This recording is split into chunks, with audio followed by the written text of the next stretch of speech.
Let's bring in our good friend and colleague, PJ Carlesimo. He joins us now over the phone. PJ, it's Michael and Don. How are you? Excellent, gentlemen. How are you guys doing?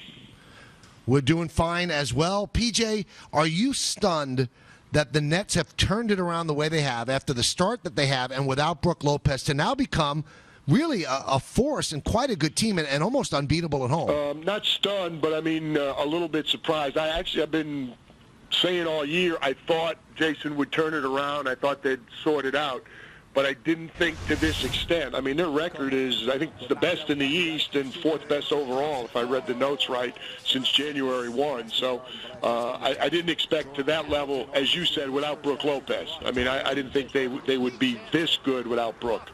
It seems obvious that Jason Kidd is a better coach now than he was on opening day. But what are some of the signs that show you he has grown into that position? Well, I think the moves that they've made, I think they made a couple of subtle moves and a couple of not-so-subtle ones, but, sometimes things work out. Plumlee has played very, very well. I mean, I don't want to say they've played better without Garnett, but Plumlee in the lineup has really been a positive for them. I think playing Livingston and Darren together has been good. You know, Darren doesn't always have to handle the ball. Sometimes he's off the ball. I think that's been really good. Playing Paul at 4 has been really good. So I think it's been a lot of moves they've made. And as you said, Michael, coming on, they're so good at home. The one thing I still think they need to do is play a little better away from home, because Pop always said, you got to win on the road. You're gonna have to win a game on the road sometime. I just think it's unrealistic to think you're going to get 4 in your own building as well as they're playing. But I think with the schedule they have left, even their road games are against, but they're all the same. I mean, when you look at Toronto and Chicago and Brooklyn, the 3 teams, fighting for that number 3 spot, and 2 of them fighting for the Atlantic Division Championship, the schedules are very similar. They're all top-heavy with the lower-level teams, and unfortunately for the Knicks, they're the complete opposite. The Knicks have one of, if not the worst schedule left of, certainly in the East. You'd have to say some people in the West have worse schedules, because even San Antonio probably has a worse schedule. But the Knicks, the only thing they have going for them, I think, I mean, I'm not taking anything away from the way they're playing, is Atlanta's struggling so much, because they're going to need help. They're just, with the schedule they have left, it's going to be real hard, I think, to win a bunch of games. If you're the Nets, and this seems like almost an outrageous question to ask, PJ, are you somewhat reticent about squeezing Kevin Garnett back into this when you get into the playoffs? First of all, how effective can he be missing as much time as he has? Now, you could say he's going to be refreshed, but is he going to be the effective Kevin Garnett they thought they were going to get? Or would you just leave well enough alone and go with what got you there? He's too good a player not to.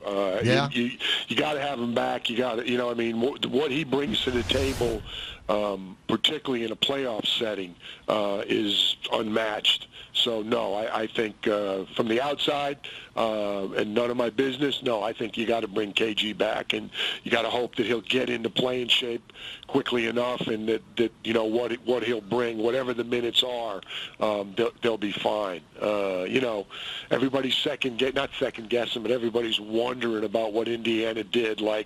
Did bringing Evan Turner in upset the chemistry? I don't think that's the cause of what they have going on there. But this is a different situation. I mean, one of the primary reasons they brought Kevin and Paul in particular in, not slighting Jason Terry when he was there, but was for playoffs, what these guys bring to the table in playoff setting. I mean, it's almost unmatched what Kevin's going to bring to the table. So, no, I think you got to bring him back. PJ, who's at more of a disadvantage tonight? The Nets having played last night, or the Knicks playing at home the first game after a 5-game Western swing? Knicks. Because, as you said, a 5-game trip, it ended with a back-to-back, and Golden State Sunday and Utah Monday. And, I just did the same thing. Obviously, I'm not playing. I flew in from Seattle last night.